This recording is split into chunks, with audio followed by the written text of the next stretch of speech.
Thinking Cap Publishing presents Welcome to the Dark House.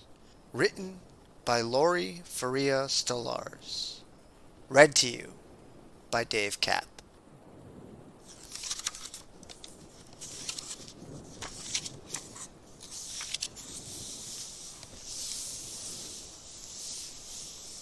Spring. Ivy. I push the tip of the blade into the skin and make one solid cut. The onion falls in halves. I rip the skin off one of the halves and make a series of cuts, trying to get the layers as thin as possible. A technique only attainable with the sharpest of knives and the precision of an iron chef. I toss the onion shreds into my bowl and look up, nearly awestruck by Enrique's Italian sausage. It's perfectly plump and juicy, slathered in a red chili glaze, and stuffed with paprika and oregano. "Ivy!" my sister Rosie shouts. She jumps in front of the TV screen, distracting me from Enrique's stuffing technique. Rosie is 8 years old and in love with SpongeBob. "What are you doing?" I'm elbow deep in ground pork shoulder and shredded onion. "What does it look like I'm doing?" She peeks at the television screen where Enrique, also dubbed the spicy Italian chef, even though he's from Argentina, is dressed in a bib apron and a pair of heart-patterned boxered shorts, his usual TV attire. Though I'm fairly certain his tanned, rippling muscles are part of the ensemble as well. Enrique is explaining the merits of a chunkier sausage over a lengthier one. Something about moisture retention, but I'm pretty sure the vast majority of female viewers, not to mention his growing number of male admirers, could care less. "He's hot," Rosie says. "But shouldn't you be using a fork to mix that stuff?" She points her glue-encrusted fingers into my bowl, coming way too close for my culinary comfort. "Get out!" I swat at her. "Have you been eating glue again?" There are suspicious-looking globules stuck in the corners of her mouth. "I want a snack," she says, avoiding my question. "And I also want you to read my tea leaves." She takes a jar of dried mint from the spice rack and smacks it down on the counter. I'm saving that for Willow's stomach. Willow can spend the night doubled over in pain for all I care. She refuses to let me borrow her blush. Rosie's big brown eyes bulge out in annoyance. A teenager stuck in an 8-year-old's body. Elmer's glue included. "You're too young for makeup. Go find something productive to do." I flash her my porkified palms in an effort to repulse her, but the porkiness doesn't seem to bother her one bit. Rosie starts singing extra loud, "Tra-la-la," and flailing her arms, trying to block the TV screen. Meanwhile, Willow, my 12-year-old sister, comes rushing into the kitchen, saying there's something in the living room that I just have to see. "I'm busy," I tell her. "Well, get unbusy," Willow says, "because Rain and Storm are at it again." Rain and Storm are my 10-year-old twin brothers, and the reason that people take birth control. I can hear Rain's menacing giggle from the living room. Meanwhile, it seems I've missed at least 3 of Enrique's steps. He's pouring a cup of red wine vinegar into a separate bowl, but I have absolutely no idea why. "Come on!" Willow shouts. "They're going to mess up the drapes!" I grab a rag to wipe my hands, moving from behind the island. In doing so, I accidentally bump my bowl. It drops to the floor. Ground pork shoulder falls against the tile with a slimy thud. "Ew!" Rosie squeals, nibbling glue residue from her fingers. "I'm not eating that." I hurry into the living room, where Storm and Rain stand with their backs toward me, facing the bay window. "Prepare!" Storm orders. I hear an all too familiar zipping sound. "Aim!" Storm calls out. Fire! They both shout. It takes me a second to realize what they're doing. Pee shoots out, hitting the two potted plants in the window, splashing against the soil, and spraying all over the window screens. Go to your room, I yell. Well, you did tell us to water the plants, Storm argues, still giggling. Now! My tone must scare them, because they do as they're told. Enrique's all done, Rosie says from the kitchen. I can already hear the theme song to SpongeBob. Now can you get me a snack and read my tea leaves? Most other 18-year-olds would probably hate my life, but I honestly don't know what I would do if it weren't for the distraction of this household. I was placed with this family by Protective Services after my parents were murdered. My foster parents, Apple and Core, self-renamed from Gail and Steve, were a stark contrast to that darkness. Once hippie environmentalists who named all of their children after something in nature, they now need to make a decent living. So, while they're off to work, I stay at home playing full-time nanny for zero-time pay as the eldest of their 5 kids. School is my only time off, but it's April vacation, and everyone's home. And speaking of April, that's my real name. My birth name, I should say. But my foster parents changed it to Ivy. We had a renaming ceremony, complete with floral head wreaths, a dip in the lake, and dancing around a fire. I can't say I minded. I wanted to be someone else. I prayed to be someone else. Except for my name, so far my prayers have gone unanswered. Ivy. My cell phone chirps, announcing that I have an email. I pull it from my pocket to check. It's a message from the Nightmare Elf, only this time it didn't go into my spam box. I click on it, remembering the nightmare contest I entered months ago. To Ivy Jensen, from thenightmare.elf@gmail.com. Subject, you've been chosen. 2 attachments. Dear Lucky Dark House Dreamer, in my hefty elf sack, your nightmares now keep. Better think twice before falling asleep. The Nightmare Elf. You've been chosen. What? To attend an all-expenses-paid weekend, including an exclusive look at director Justin Blake's never-before-seen companion film to the Nightmare Elf movie series, plus the chance to meet Blake himself. Congratulations. Your entry was one of the 7 selected from over 20,000 applicants. Where? Stratton, Minnesota, home of Stratton University. Winners will stay for 2 nights at a bed and breakfast, chosen specifically by the Nightmare Elf. When? July 17th through the 19th. Transportation. Once your attendance is confirmed with receipt of your registration packet and release form, see attached documents, air and local transportation arrangements will be provided. RSVP. To reserve your spot, complete the attached forms and return as soon as possible. Space is limited. Now, what are you waiting for? Pack your bags and prepare for the scare of your life. Natalie Sorrento.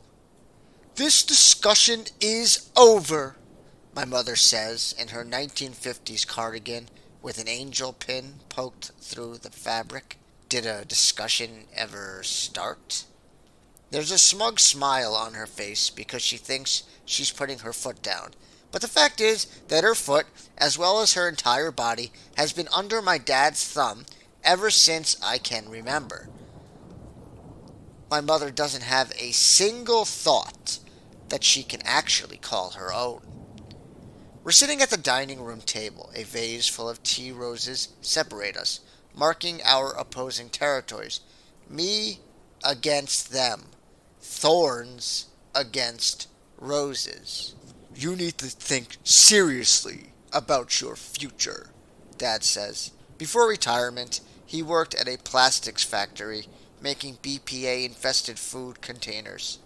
He knocked my mother up when he was in his late 50s, when he was married to someone else too, and when my mother was 20-year-old eye candy, working as a teller at the bank. Do something meaningful with your life, Dad says, as if I could ever compete with Harris. My brother Harris and I were the product of Set-a-Fair twins, born less than 60 seconds apart. Even then, we didn't want to leave each other's side. This is a once-in-a-lifetime opportunity, I tell them. My essay stood out over all the other entries.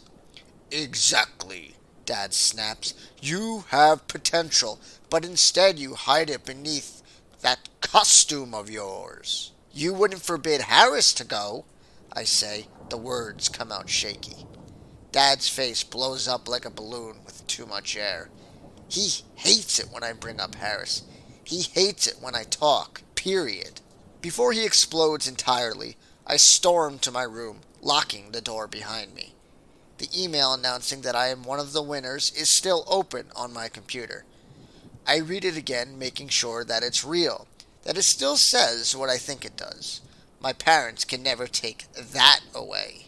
I gaze over at my bookcase, the shelves of which are full of all of Justin Blake's work, including a copy of My Nightmare, his autobiography in which he talks about feeling like a constant disappointment to his parents. I know that feeling all too well. I move over to my dresser mirror. There's a desk blotter covering the glass. I take it down carefully where I look. I don't want to see my whole reflection right away. My pulse racing, I pull off my sweatshirt, trying to focus on just the Nightmare Elf tattooed on my belly. When I went to the tattoo parlor, I told the artist to make an extra bulge in the elf's sack for my nightmare, the biggest one of the bunch. I grab an eyeliner pen off my dresser, and across my belly, beside the elf, I start to write the words, "In his hefty sack, my nightmare now keeps." But there isn't enough room. The letters are squished. I turn sideways to scope out the space on my back. Justin Blake's birth date is tattooed at the very bottom, right in the middle of my underwear line, right below Pudgy the Clown's chainsaw. Harris thinks it was psycho of me to get the man's birthday permanently inked on my skin. But at the time that I got it, just after my mom and sister had girls' night out and forgot to invite me, it made perfect sense. Because I couldn't thank God enough for placing Justin Blake on this earth. I angle my back a little more toward the mirror and pull down my underwear to see the couple of tattoos on my ass cheeks. Little Sally Jacobs' skeleton keys and part of the Nightmare Elf's infamous catchphrase, "Better think twice before falling asleep." Looking at all these tattoos now, I want to tell myself how ballsy I am. How ballsy I was to have gotten them in the first place. But the truth is, they were strategically placed. I could have never gotten them when my parents would see, just like I could never go against their wishes and accept Blake's generous offer. Summer. Shayla Belmont. Finally, I get off the plane, but I'm so full of negative energy that I can't stand myself. I'm starving. My muscles ache. The woman sitting next to me in coach wouldn't stop coughing toward the side of my face. Plus, she smelled like bacon, and not the hickory smoked country kind, more like the kind that's micro-ready in 30 seconds. And as repulsive as that is, the smell only made me hungrier. Admittedly, I wanted to upgrade to first class, but primo seats are slim to none when you're traveling to East Bumsuck, Minnesota. Population 12. I know, I sound disgusting, and I know I shouldn't complain. I mean, this is a new adventure with new people and new opportunities, right? Plus, no one twisted my arm to come here. I'm here of my own free will, as part of the Shayla Belmont Make the Most of Every Moment mission to have a fun and fulfilling life. This airport is minuscule. People from my flight disperse like ants from repellent. Do they know something I don't? Did I miss the memo on fleeing creepy airports at the proverbial speed of light? A woman rushes by me, nearly knocking me over. "Excuse me," I call out, suddenly noticing that her pants are way too short, exposing her socks. Purple ones with bright pink hearts, just like my best friend Dara's socks. The coincidence gives me chills.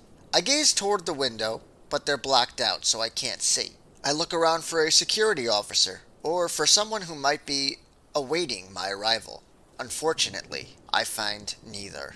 A gnawing sensation eats away at my gut, making me question whether I should turn back around and go home. Still, I grab my bag and head up to the car rental counter. An attendant stands there, but it appears as though things could shut down at any second. "Can I help you?" the attendant asks. She's at least 70 years old, with long white hair and the palest blue eyes I've ever seen. She keeps her focus toward the crown of my head, rather than looking me in the eye. I run my hand over my hair, wondering if she's admiring my new do. I got my hair straightened at a salon in Chelsea, a place that actually knows how to work with black girl dresses, rather than frying them to a crisp as the aforementioned bacon. "Good afternoon," I say, putting on my best smile. Someone's supposed to be picking me up, but I'm wondering if there's another level to this airport. Is there a separate waiting area? I look around some more, but I don't see any stairs or an escalator. "Would you like to rent a car?" she asks. "I have mid-sized sedans or minivans." "I don't actually need a car," I let out a nervous giggle. "Are you sure? Because there's a free box of wild rice with every rental." She places a box of wild rice on the counter and grins at me like it's Christmas, exposing a bright blue tongue and teeth that have browned with age. "This particular grain is native to this area." I take a deep and mindful breath, as would Shine, my current yoga master, who believes in practicing compassion and kindness rather than succumbing to frustration, judgment, and blame, a practice that proves particularly helpful while riding the New York subway. "Is it always this quiet here?" I ask, attempting to switch gears. "Quiet?" Her eyes are still fixed on my forehead. Maybe she's blind or has an aversion to making eye contact. I glance over my shoulder. Aside from the two of us, the airport looks pretty desolate. Are things more bustling earlier in the day? She laughs and snorts at the same time. A spittle of blue drool rolls down her chin. "Have you forgotten where you are? Do you need me to show you a map? US maps also come for free with a car rental." "Wait, what?" I ask, utterly confused. She continues to laugh at me. Her eyes roll up farther. I can barely even see them now. There's just a bulging mass of glossy whiteness that reminds me of hard-boiled eggs. My cell phone rings in my pocket. I fumble for it, but it falls from my grip and clanks to the floor. I pick it up, hoping it didn't break. "Hello?" I answer. "Hey," Mom says. "You landed." I move away from the woman, accidentally bumping into a post from behind. There's a phone attached with a piece of mangled wire dangling out from the bottom, reminding me once again of Dara. I try to push the wire back inside a hole in the post, but there's too much of it. At least 4 feet, and it won't all go in. "Shayla?" Mom asks. I gaze up at the support beam. There's a hook sticking out, where one could attach the wire. I picture Dara hanging there, her feet dangling, those heart-patterned socks. Her eyes snap open and stare down at me. Her dark blue fingers point in my direction. "Shayla?" Mom calls again. "Hey," I say, my heart pumping hard. I look away and blink a couple times. "I'm not so sure about this place." "Not so sure about Minnesota?" Mom laughs. "You've been to India and Ethiopia, for goodness sake." "I know, it's just..." I move toward the exit sign at the opposite end of the room. What once appeared like a teensy airport now feels like a major shopping mall. It's different here. "Well, of course it's different. You just left the city, girl." I hate it when my mom goes all home girl on me. That's not what I meant. I peer back at the support beam. Thankfully, Dara's no longer there. "Then what?" Mom asks, finally sensing my unease. "Do you want to come home?" "Just say the word, and I'll have something arranged in a matter of minutes." Hold on," I move through the exit doors. A shiny black hearse is parked right outside. The driver's side door opens, and a hot-looking guy steps out. Mid-twenties, airbrush tan, and dressed in Armani. Chez la Belmont? He asks, holding up my picture, the one I emailed with my contest forms. His smile is totally killer. Yes, I say. Are you? Stefan, and your chariot for the evening. Compliments of Justin Blake and Townsend Studios. He opens the door of the back seat. I hope you'll find things comfortable. In a hearse? Are you kidding? I never joke about transporting dead people. Except last I checked, I was still alive. For now, anyway. He winks. We're waiting for one more person who was on your flight. I peek inside the hearse, spotting an icebox with an array of beverages inside. There's also a basket of cinema snacks, movie popcorn, Juji fruit, snow caps, and sourdough pretzels. Thanks, I say, suddenly remembering my mother on the phone. I think I'm all set, I tell her as soon as Stefan steps away to load my bags into the back. Are you sure? Where are you anyway? I'm getting picked up from the airport. Okay, well, call me as soon as you get to the B&B. Will do. Love you. Love you too, Shay Shay. After we hang up, I take a seat inside the car, noticing a movie ticket stub with my name on it. I pick it up to take a closer look. It's actually a welcome note congratulating me, once again, on winning, and signed by Justin Blake. Stefan closes the door behind me, and already any reluctance has melted away, replaced with an overwhelming sense of excitement for what's soon to come.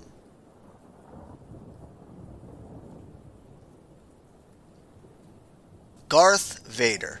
Holy freaking shit! I shout, able to see the house in the distance. The driver looks back to me in the rearview mirror. Is everything okay, Mr. Vader? Okay? I'm practically drooling. This seriously can't be real. I'll take that as a yes. The house looks just like the one from the movie. The dark shingled exterior, the shutter-covered windows, the plaque over the door affirming what I already know. Welcome to the dark house, the driver says. Goosebumps rip up my arms. It's all I can do to not bust out of the car while it's still in motion. A dilapidated shed. No doubt Tommy Tucker's nightmare chamber stands in the distance. Was this place built just for us? I know for a fact that the movie was originally shot in Hampstead, New Hampshire. The house was already here, from what I understand, but it was recently remodeled for your arrival. You'll find that everything about this weekend has been created specifically for this occasion. Specifically for you winners. Wow, I say. It's definitely the perfect spot. In the middle of nowhere, surrounded by a forest. On the annoyingly long car ride over from the airport, I think we might have passed 3 gas stations and 2 convenience stores. Tops. I grab my bags from the back of the hearse and walk around to the front of the house. The plaque is in direct view now. It's an exact replica of the one from the movie, written in red crayon by Carson, the nightmare elf. Pretty remarkable, isn't it, Mr. Vader? I think the look on my face is agreement enough. I mean, where do I even begin? All dressed up in his little suit and his little tie, the driver ushers me inside. Here's where things differ from the movies. It's like walking onto the set of The Real World, the Dark House edition. The walls are paneled with wood, giving the place the illusion of a cabin, but the furnishings are anything but camp-like.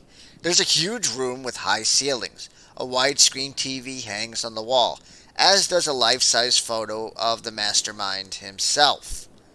This is incredible, I say, thinking aloud, noticing how the carpet looks to be at least 5 inches thick. There's a plate full of Nightmare Elf cookies on a table in the center of the room. I palm 5 of them, and then look around for a check-in desk, stoked when I don't see one. psyched that this doesn't appear to be a B&B after all. Are we alone? I ask. Two others have arrived, Taylor and Natalie, according to my notes. But we can double check with Midge. Midge? Midge Sarko from Hotel 9.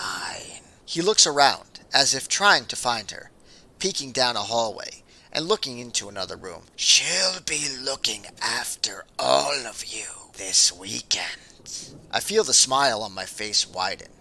Midge is the psycho chambermaid who collects her victims' fingers in the pockets of her apron. I'm not sure where she is, so why don't I show you to your room? He pulls a notepad from his pocket. You're in room 9.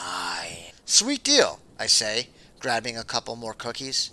He leads us through the living room, past a screwed-up ceramic rooster sitting by the fireplace.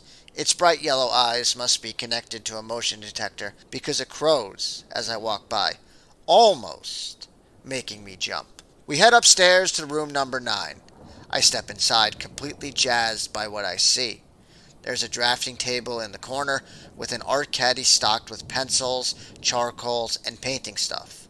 Lining the walls are illustrations from my favorite artists, like Haig Demargian and Vigil Finlay, as well as a few pieces I don't recognize. A poster of Captain Death Row, my favorite band, hangs over the bed. It's an illustration of Captain Death, his smiling skull with a gap between his two front teeth, sporting a bandana and sunglasses. There are 2 beds in the room. I am tempted to push them together so I can be like Bloody Bathrow, the lead guitarist of the Masochist Underbellies. I saw Bloody's place on a show called Crush Pads. He's got a custom 20-foot wide bed that he calls his kiddie ride. Beyond the beds, on the far wall, are a bunch of high-end guitars, a couple of them with metallic red and gold paint jobs. I've never tried to play, but maybe Blake thinks I should. There's no way you're getting rid of me after just 2 nights, I say, thinking how jealous my dad would be. Shall I leave you to arrange your things? The driver asks. I've yet to catch his name, and at this point it feels weird to ask. Solid. I flash him the peace sign and stick out my tongue, Gene Simmons style. If only it were covered in faux blood. Once he leaves, I set my sketchbook down on the table and flop onto my new bed. It's bigger than my naked mattress at home. Our whole apartment could fit into the living room and entryway of this place. I stuff a couple of cookies into my mouth and look up at the ceiling. Another of Haig's illustrations stares back down at me. It's done in dark pastels. Cherub-like children sleeping peacefully in bed while a sharp-toothed demon with bleeding eyes hovers inches away. It's way cool, and these cookies are way delicious. I think I've died and gone to dark house heaven. Ivy. Just around this bend, the driver says. You must be anxious to stretch your legs. I'm anxious, period. We turn off the main road, onto a long dirt path, and finally I'm able to see a house in the distance. As we get closer, I spot a sign over the front door. Welcome to the dark house. Is this really the B&B? I ask, feeling my stomach twist. There is no parking lot, not one other car. Is anyone else staying here? He gives me a curious look. Don't you recognize this place from the Nightmare Elf movies? This house was made to look like the real thing. Aren't you a fan of Justin Blake's work? Of course, I lie, the light finally dawning. The accommodations are movie-themed. I retrieve my bags from the back of the hearse, picturing my parents' caskets, the cherry wood, the engraved crosses, the satin interior lining. Welcome to the dark house, a voice bellows, pulling me back to earth. I turn to find a boy standing behind me. He's probably my age, dressed in layers of gray and black. His wavy dark hair is held back with a bandana, and there are silver hoops pierced through his eyebrow, nostril, and lip. Are you one of the winners? I ask him. That depends. Was Justin Blake born in Knoxville, Tennessee? Maybe. The boy lets out a game show buzzer sound, denoting my wrong answer. The correct response would have been yes, and if you were truly a Justin Blake fan, you'd have known where he was born, as well as which schools he attended and where he now lives.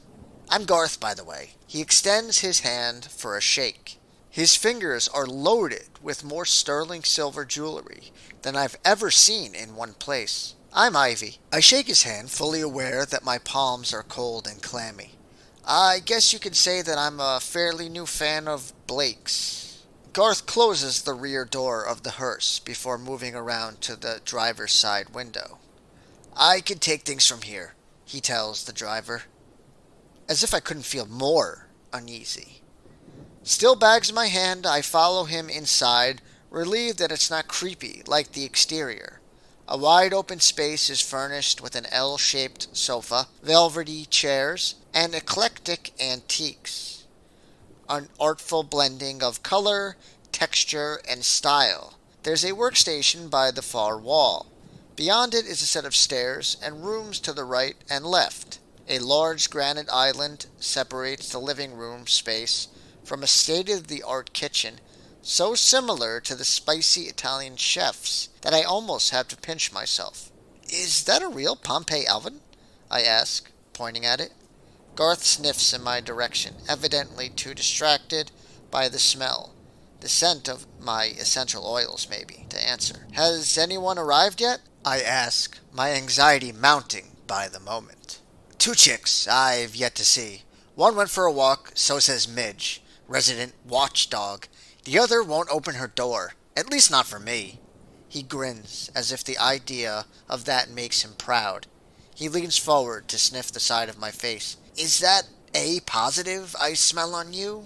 A positive? I ask, wondering if that's the name of a new perfume.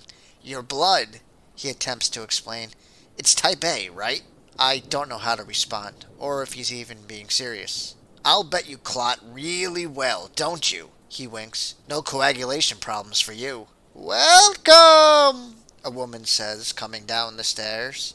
She's wearing a maid's uniform, a black dress with a frilly bib apron over it, and there are little girl ribbons in her hair. You must be Ivy, she says with a smile. I was turning down your bed. I know it's a little early, but I figured you might be tired. I see you've met Garth. Garth appears distracted again. He moves away, down the hall, into another room, slamming the door behind him.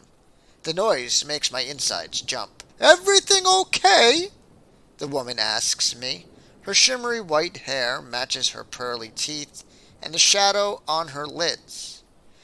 She reminds me of Southern Sally Cooks from the Food Channel. I manage to nod, trying to get a grip. I'm Midge. She smiles wider, exposing a shiny gold tooth. You need anything, you just call on me. So, what do you say? Are you ready to check out your room? We go upstairs and down a long hallway. The floorboards creak beneath my step. Here we are, she says, opening the door to room number 2. It's larger than I expected, with 2 full beds.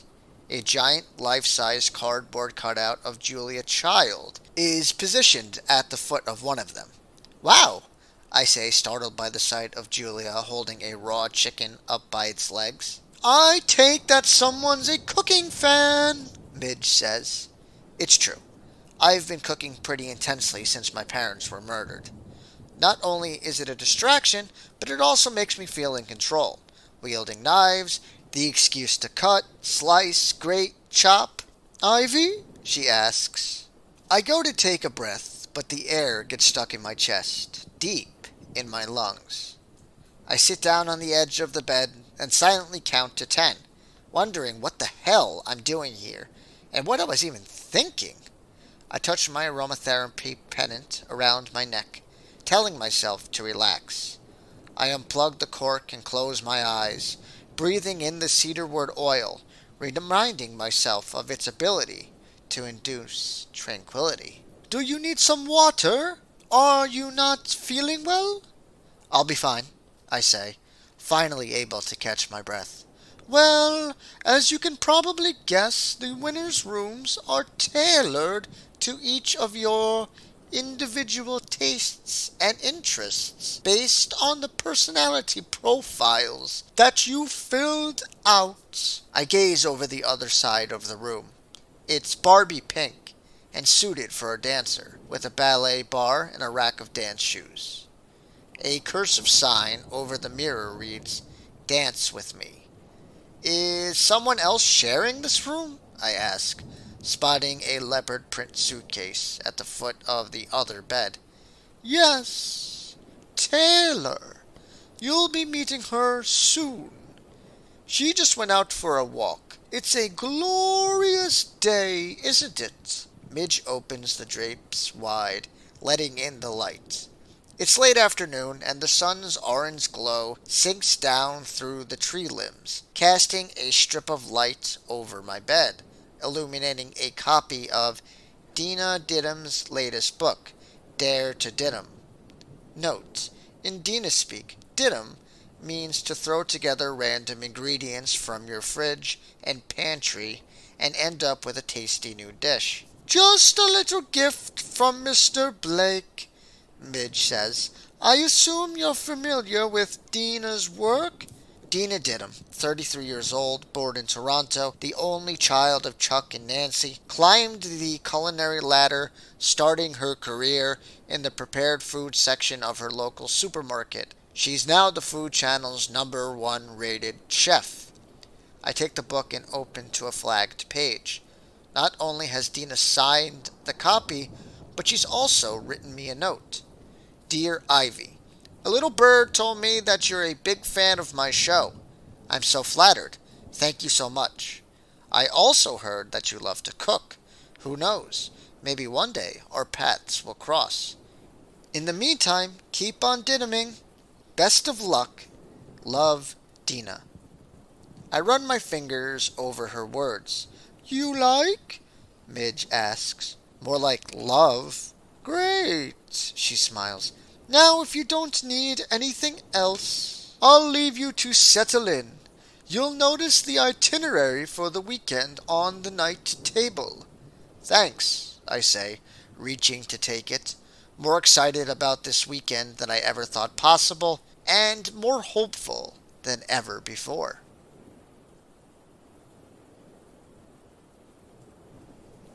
Okay, so far, Welcome to the Dark House has not gone the way that I thought it would.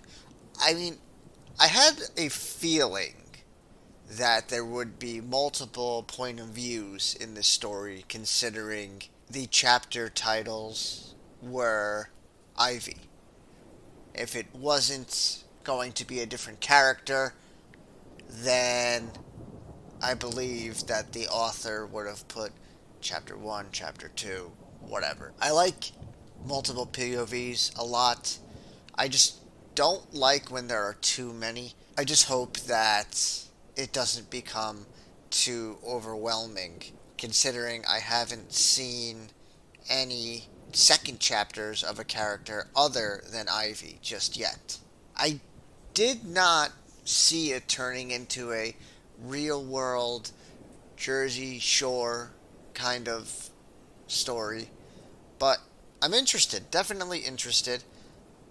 I'm most intrigued so far, other than Ivy, by Shayla Belmont, when, she saw her friend hanging in her mind's eye. That was very creepy. I'm most annoyed by Garth Vader. I can already tell I'm going to be frustrated with him this entire story. And I'm interested to see what happens. And I'm really excited to meet Justin Blake. I'm pretty sure we're going to meet him and not just get notes and presents from him throughout the story, but you never know. Right now, I'm trying to figure out where the story is going to go. Is the Nightmare Elf real? Is he going to sort of release the characters' nightmares onto them while they're in the dark house? I really like Faria Stolarz's writing style. I was a little thrown off at first because, like I said, I didn't even open the book before taking it out from the library, but I'm into it. Thank you guys so much for watching or listening. Be sure to like, comment, and subscribe, and stay tuned. Stay scared, and all of your screams will come true.